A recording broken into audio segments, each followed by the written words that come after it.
오늘 하나님께서 우리에게 주신 성경 말씀은 스가랴 13장 1절에서 9절까지의 말씀입니다. 스가랴 13장입니다.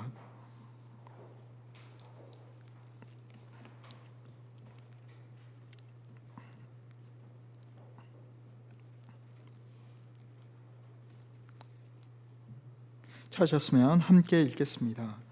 그날에 죄와 더러움을 씻는 셈이 다윗의 족속과 예루살렘 주민을 위하여 열리리라.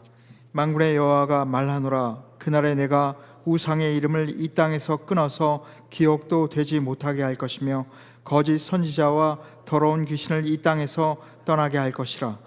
사람이 아직도 예언할 것 같으면 그 낳은 부모가 그에게 이르기를 내가 여호와의 이름을 빙자하여 거짓말을 하니 살지 못하리라 하고, 낳은 부모가 그가 예언할 때에 칼로 그를 찌르리라. 그날에 선지자들이 예언할 때에 그 환상을 각기 부끄러워할 것이며 사람을 속이려고 털옷도 입지 아니할 것이며 말하기를 나는 선지자가 아니요 나는 농부라. 내가 어려서부터 사람의 종이 되었노라 할 것이요. 어떠한 사람이 그에게 묻기를 내 두 팔 사이에 있는 상처는 어찌 됨이냐 하면 대답하기를 이는 나의 친구의 집에서 받은 상처라 하리라. 만군의 여호와가 말하노라. 칼아 깨어서 내 목자 내 짝된 자를 치라. 목자를 치면 양이 흩어지려니와 작은 자들 위에는 내가 내 손을 들이우리라. 여호와가 말하노라. 이 온 땅에서 3분의 2는 멸망하고 3분의 1은 거기 남으리니 내가 그 3분의 1을 불 가운데 던져 은같이 연단하며 금같이 시험할 것이라. 그들이 내 이름을 부르니 내가 들을 것이며 나는 말하기를 이는 내 백성이라 할 것이요 그들은 말하기를 여호와는 내 하나님이시라 하리라. 아멘. 그리스도의 보혈, 우리의 죄를 씻도록 하나님께서 우리에게 허락하신 유일한 길임을 우리 모두가 고백하고 있습니다. 죄를 사하는 그 보혈의 능력으로 우리는 하나님의 진노를 사지 않고 그의 사랑하는 자녀로 그분 앞에 설 수 있습니다. 그러므로 예수께 나아가 그의 보혈의 공로를 의지해 우리의 죄를 고백하고 죄 사함을 받는 것, 그것이 기독교의 진리라 하겠습니다. 그 보혈에 대해 말씀하고 있는 것이 바로 오늘 스가랴 13장의 1절입니다. 이스라엘 백성의 죄와 더러움을 씻을 셈에 대해서 말씀하고 있는 그 1절을 먼저 살펴봄으로써 오늘 하나님께서 스가랴 13장을 통해서 우리에게 허락하신 은혜와 그 진리를 함께 나눈 시간을 갖도록 하겠습니다. 그러면 1절을 다 함께 읽도록 하겠습니다. 그날에 죄와 더러움을 씻는 셈이 다윗의 족속과 예루살렘 주민을 위하여 열리리라. 다윗의 족속과 예루살렘 주민을 위하여 죄와 더러움을 씻는 셈이 열리는 그날은 앞선 12장에 말하고 있는 바 예루살렘과 온 유다에 큰 애통이 있는 날입니다. 그들이 크게 애통한 것은 그들이 성령님으로 인해 자신들이 얼마나 큰 죄를 지었는지 깨달았기 때문입니다. 하나님은 이처럼 자신들의 죄로 인해 애통하는 다윗 족속과 예루살렘 주민을 위해서 죄와 더러움을 씻는 셈을 열어주실 것을 말씀하고 있습니다. 그렇다면 여기서 죄와 더러움을 씻는 셈이란 무엇을 말하는 것입니까? 그것은 바로 예수 그리스도의 보혈을 말합니다. 예수님께서는 그를 믿는 모든 사람들로 하여금 죄 사함을 받게 하기 위하여 십자가에서 대속의 보혈을 흘리셨습니다. 그 예수님의 대속의 보혈이 바로 자신의 죄를 깨닫고 슬퍼하며 회개하는 자들의 죄와 더러움을 씻는 셈인 것입니다. 마태복음 26장 28절에 이것은 죄 사함을 얻게 하려고 많은 사람을 위하여 흘리는 바 나의 피 곧 언약의 피니라고 말씀하셨습니다.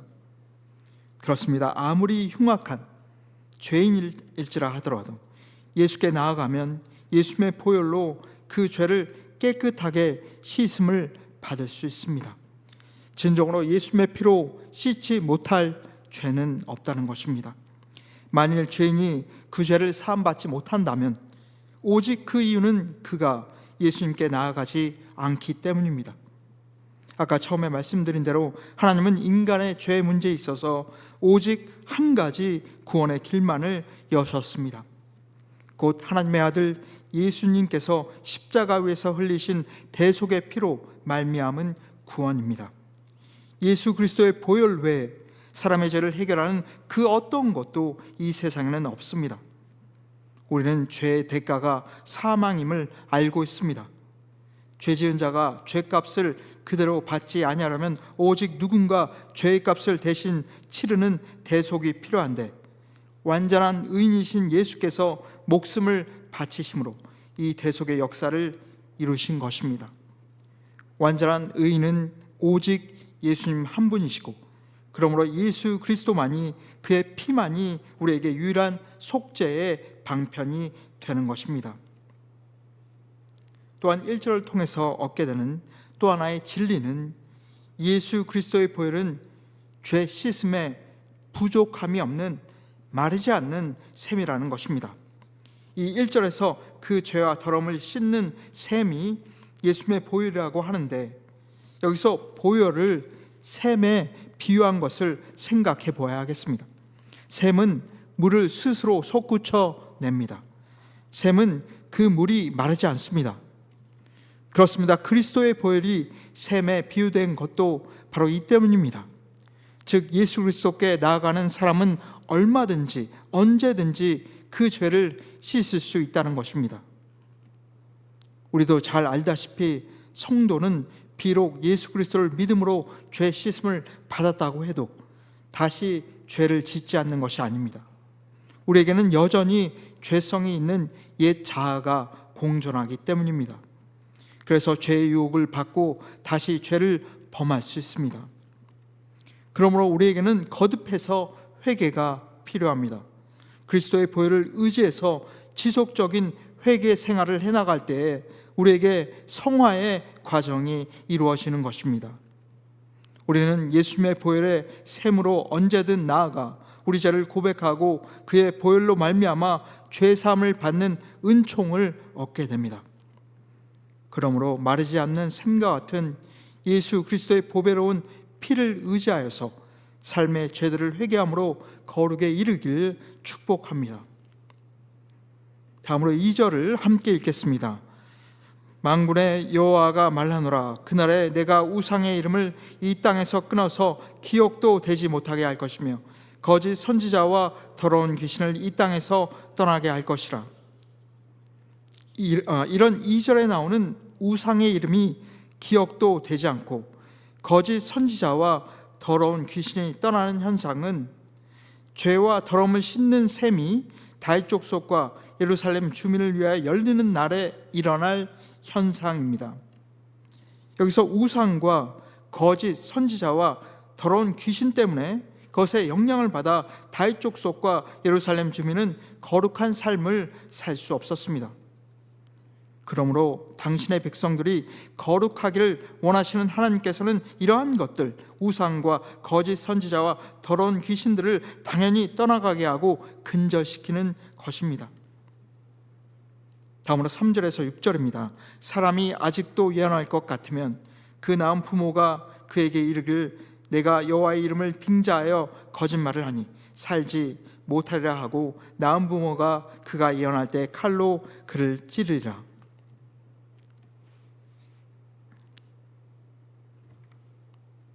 3절입니다. 여기서 누군가가 다시 예언한다면 그 부모가 그를 그냥 두지 않을 것입니다. 그저 예언한다 라고 되어 있지만 여기서의 예언은 일반적인 예언이라기보다 거짓과 헛된 환상에 근거한 거짓 예언일 것입니다. 혹은 헛된 평화를 말하는 예언일 수도 있습니다. 이것이 어느 시대에나 하나님의 이름을 빙자하고 어떠한 기적과 같은 신비한 것을 일으키며 번영과 화평 같은 것을 예언하는 예언자가 있기 마련입니다. 그런데 이런 예언자가 존재할 수 있는 이유는 사람들도 그들 안에 오직 번영과 화평만을 갈구하는 그러한 탐욕이 있기 때문입니다. 그러므로 어느 예언이나 쉽게 미혹될 것이 아니라 그 예언이 성경 진리에 근거하는가 우리는 살피고 또 분별해야 할 것입니다. 다음으로 4절에서 6절까지의 말씀입니다. 그날의 선지자들이 예언할 때에 그 환상을 각기 부끄러워할 것이며 사람을 속이려고 털옵도 입지 아니할 것이며 말하기를 나는 선지자가 아니요 나는 농부라 내가 어려서부터 사람의 종이 되었노라 할 것이요 어떤 사람이 그에게 묻기를 내 두 팔 사이에 있는 상처는 어찌 됨냐 하면 대답하기를 이는 나의 친구의 집에서 받은 상처라 하리라.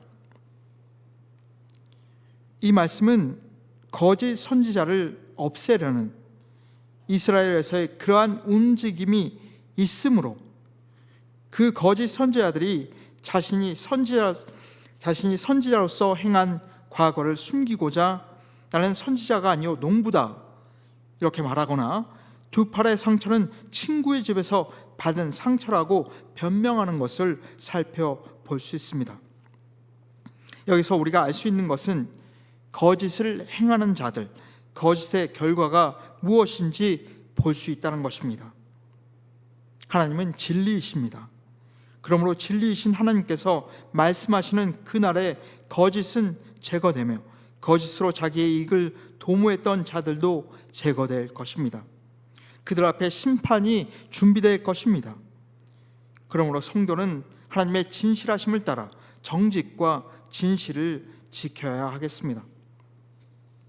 우리는 살면서 말로써 소통하고 말로써 관계를 형성하며 일이나 삶에 임합니다. 그러나 우리가 하는 말에 시종일관 정직과 진실이 지켜지며 거짓이 섞이지 않게 하는 것은 참 어려운 일입니다. 심지어 과장이나 지나친 꾸밈 없이 말을 하기가 얼마나 어려운지 우리는 익히 잘 알고 있습니다. 말씀을 전하는 저 또한 제 자신을 살필 때 제가 특별히 거짓을 꾸며 어떠한 이익을 추구하거나 아니면 어떤 야망이나 목적을 이루고자 거짓을 제 인생에 도모한 적은 없습니다. 그러나 일상의 대화 가운데 입술로 의도치 않게 헛말을 할 때가 있다는 것을 제 자신에게서 발견하게 됩니다. 그때 내가 왜 이렇게 말했을까? 이렇게 뒤돌이키지만 그렇게 말하는 제 자신도 저의 한 부분임을 인정할 수밖에 없습니다. 그래서 시편 15편 1, 2절은 정직한 말을 하는 자의 축복에 대해서 말하고 있습니다. 여호와여 주의 장막에 머무는 자 누구 오며 주의 성산에 사는 자 누구 오니까 정직하게 행하며 공의를 실천하며 그의 마음에 진실을 말하며 라고 말씀하고 있는 것입니다.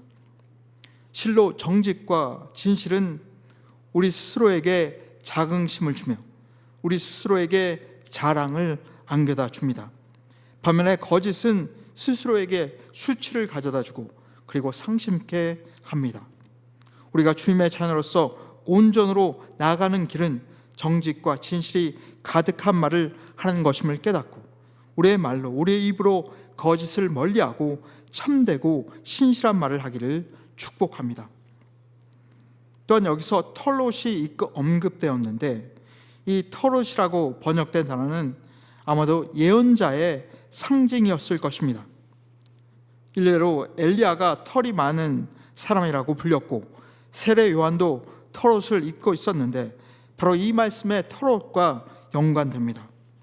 그래서 예언자인 척하려고 도모했던 것 중 하나로 속이기 위한 털옷을 입었던 것입니다. 예언자들은 자신이 본 환상을 입증하고자 털옷을 입고서 백성들의 탐욕과 두려움을 이용해서 자신들의 욕심을 채우고자 했습니다. 그러나 이제 이러한 예언자들은 더 이상 그러한 털옷을 입지 않을 것입니다. 이들 스스로의 환상이 거짓임이 드러날 것이어서 그러한 털옷을 벗을 것입니다. 그리고 그들은 예언자가 아니라고 하며 자신을 땅을 경작하는 자, 농부라고 할 것입니다. 다음으로 6절에 두 팔 사이에 있는 상처가 무엇을 가리키는지 살펴보자면 이는 예언자임을 알려주는 표시 같은 것이라 볼 수 있습니다. 일례로 바알의 예언자들이 자신들의 하나님을 부르면서 칼과 창으로 그들의 몸에 피가 흐를 때까지 상처를 낸 경우가 있습니다. 바로 6절에서 말하는 상처가 이런 것일 수 있습니다. 그래서 거짓 예언자로 활동하며 생긴 그러한 상처에 대해 물을 때 이제는 그들이 친구의 집에서 받은 상처라고 둘러댄다는 것입니다. 이제 7절입니다. 만군의 여호와가 말하노라. 칼아 깨어서 내 목자 내 짝된 자를 치라. 목자를 치면 양이 흩어지려니와 작은 자들 위에는 내가 내 손을 들이우리라. 앞선 2절에서 6절까지는 거짓 예언자를 없애는 것으로 인한 정화를 다루었고, 이제 7절부터 9절까지는 이스라엘 백성의 정화를 말씀하고 있습니다. 이를 위해 7절은 목자를 다룹니다. 여기서 내 목자, 내 짝된 자가 누구인지 모호하지만 그러나 단정 지을 수 있는 것은 그는 하나님이 내 목자, 내 짝된 자라고 부르신 이명, 그 백성을 위한 선한 목자이자 선한 지도자라는 것입니다. 그러나 여기서 살필 것은 이 말씀이 예언의 말씀이라는 것을 고려해야 한다는 것입니다. 여기서 칼아 깨어서 내 목자 내 짝된 자를 치라고 하는데, 이 예언의 말씀에서 칼은 헤레브로서 예수 그리스도를 죽음에 이르게 하는 권력을 상징합니다. 즉, 이 7절이 예언하는 바는 유대 종교 지도자들 및 로마 총독의 권력으로 인해 예수 그리스도께서 죽게 되는 것을 예언하는 내용입니다. 그래서 여기서 내 목자는 바로 예수 그리스도께서 하나님께서 부리시는 목자라는 것입니다. 한편 짝된 자는 가장 가까운 자들을 가리키고, 또 그 짝된 자는 사람의 힘이나 노력으로 짝이 되는 것이 아니라 오직 출생을 통해서만 짝이 되고, 그래서 그 사람의 의지와는 상관없이 일관되게 짝된 관계에 있는 자들을 의미하는 용어입니다. 그러므로 하나님께서 내 짝된 자라고 부른 존재는 하나님과의 관계에서 단순한 사람일 수 없고 여호와 하나님과 동일한 본질을 지닌 그런 존재일 수밖에 없습니다. 그러므로 그는 내 목자, 내 짝된 자는 바로 예수 그리스도시라는 것입니다. 그런데 여기서 하나님이 그러한 당신의 목자 되고 짝된 자를 칼로 치라고 말씀하고 있는 것입니다. 바로 이 말씀은 예수 그리스도의 죽음을 예언하는 것이며 그것을 하나님께서 작정하시고 섭리하셨다라는 것입니다. 그리고 다시 7절에 목자를 치면 양이 흩어지려냐라고 말씀하는데, 이 말씀이 예언하는 것은 바로 예수 그리스도께서 죽으실 때에 제자들이 흩어졌다는 것입니다. 그의 초대교회 당시 예루살렘에 의한 핍박으로 예루살렘 성도들이 유다와 사마리아 등 여러 곳으로 흩어진 사건을 예언한 것으로도 볼 수 있습니다.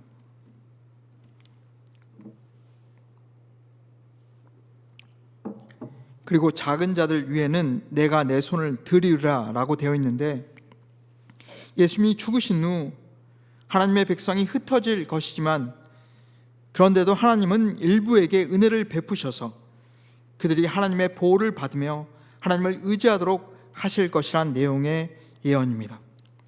다음으로 8절에서 9절을 읽겠습니다.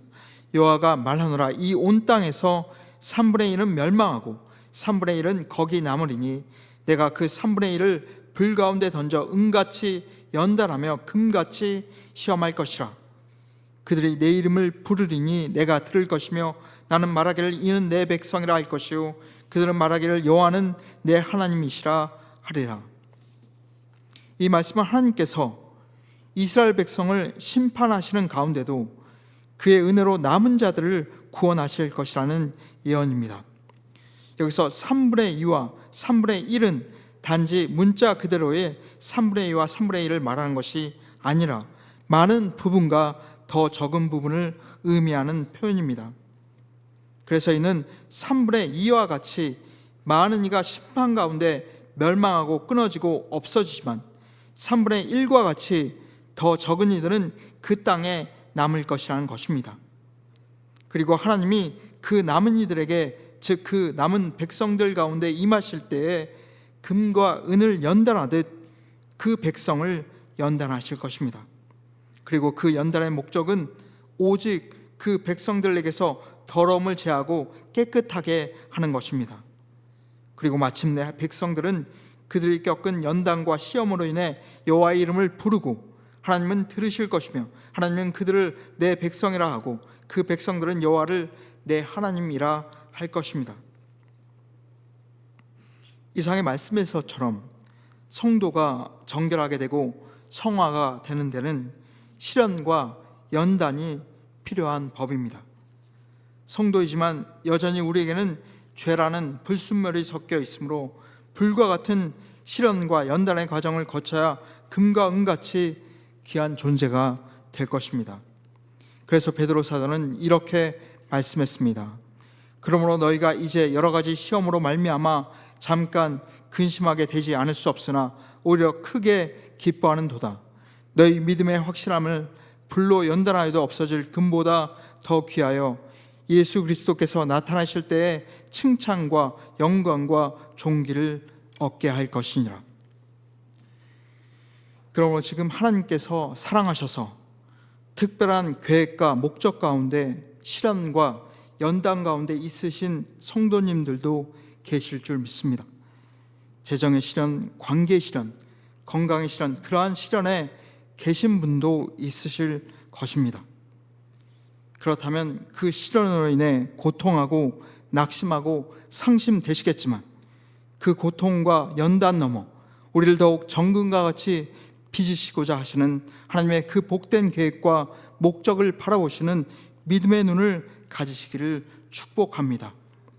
그럴 때 우리 주 예수께서 당신 앞에 있는 기쁨을 위하여 십자가를 참으사 하나님 보좌 우편에 앉으시게 된 그 행하심을 우리가 닮아가게 될 것입니다. 이러한 소망과 믿음을 가지고 모든 시련과 연단에서 승리하시는 복된 여러분과 제가 되기를 축복합니다.